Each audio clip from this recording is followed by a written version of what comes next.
بسم اللہ الرحمن الرحیم، الصلاۃ والسلام علی اشرف الانبیاء والمرسلین۔ دوستو حسبے آج اپنی دکان تے بیٹھے سی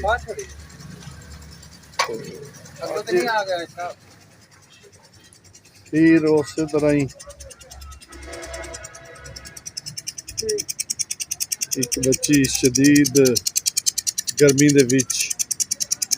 اسی طرح ہی ننگے پیری پھر رہی، پھر نظر آ گئی انہوں، وہ گزر گئی، انہوں بلان بھیجیا یار انہوں بھی لے کے آؤ، انہوں بھی جتی پوائیے۔ انشاءاللہ انہوں بھی دکھان دا مقصد یہ ہے کہ اتنی شدید دھوپا کہ بس برداشت تو باہر وہ کرما والی بچیاں جڑیاں نکیاں انہوں نے اللہ نے انہوں کوئی عجیب جی جی قوت مدافعت دیتی ہوں کہ پھرتے رہنی ننگے پیری۔ کوشش کریں گے اور بھی جڑا کوئی بچہ ایسا مل جائے انہوں بھی کسی ضرور پواواں گے، اللہ خیر کرے۔ اوکے جی، انشاءاللہ بچی آندھی کنٹینیو رکھتے ہیں، بچی نے بلان بھیجیا پھر انہوں جتی پوانے ہیں۔ جی شدید گرمی چ بچہ لب کے لے آیا، الحمدللہ اسی شاپراں دے وچ جتیاں رکھیاں ہوندیاں نال۔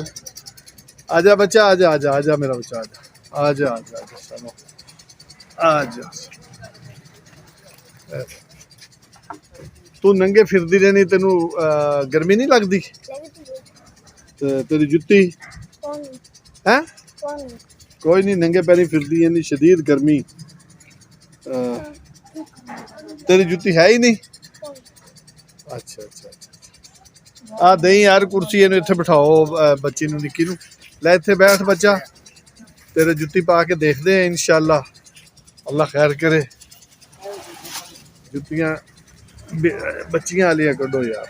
اتنے رکھ، یہ اتنے ڈھیری کر دے۔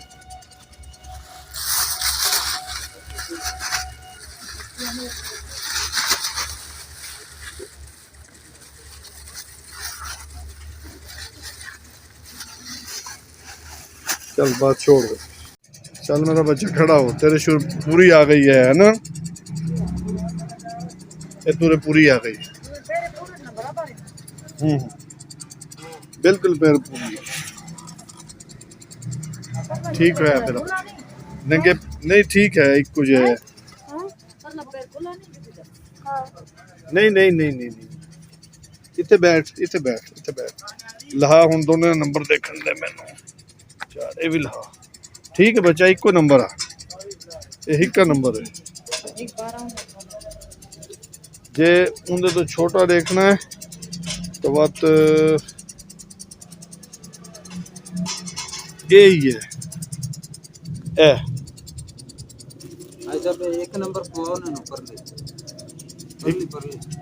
چل نہیں، میرے خیال سے دو نمبر بڑی ہے نا، انہاں دونوں چ پا کے دیکھ بچہ۔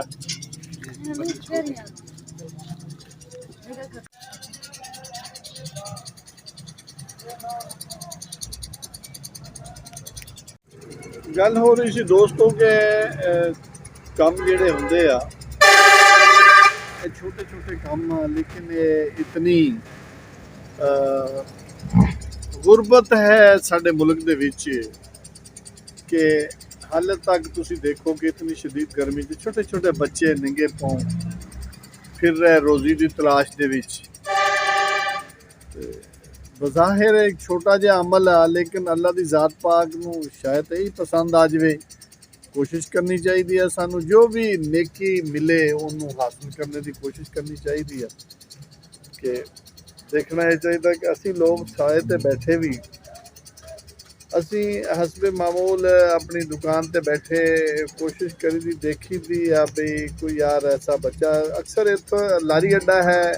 اکثر بچے آندے جاندے گزردے، پھر تو زیادہ پتہ لگ جاندہ۔ میری تحت الوسع کوشش ہوندی ہے کہ سارے راہ جاندے جاندے رستے دے وچ بھی کچھ اس طرح میں ایک شاپر بنائے ہیں کہ جڑی میری موٹر بائک دے نال 8 ویلے لٹکے رہندے ہیں، جو ہی مینوں کوئی بچہ ملے کوئی ایسا تے دل 'ਚ تڑپ ਹੁੰਦੀ ہے یار کہ اے ساڈے بچے اگر دیکھو نا اسی اپنے بچیاں نوں کریدا تے اے بچے بھی تے ہے نا جی بھی ساڈے ملک دا سرمایہ ہے یہ ساڈا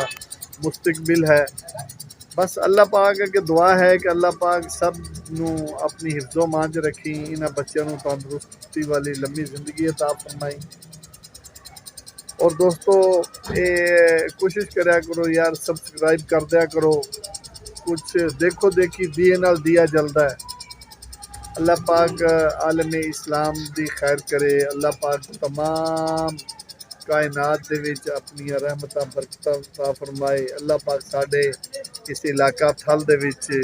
رحمت دی بارش عطا فرمائے بڑی شدید گرمیاں بارش دی شدید ضرورت ہے درخت مرجھا رہے ہیں بس اللہ پاک بہتر کرنے والا جی وہ مالک ہے وہ خالق ہے اس نے سارا نظام وہ ہاتھ وچ ہے انسان دی تو کوشش ہے وہ کرتے رہنا چاہیے انشاءاللہ پھر ملیں گے کسی نوی کچھ تلاش دے وچ اللہ پاک عافیت فرماوے السلام علیکم ورحمۃ اللہ وبرکاتہ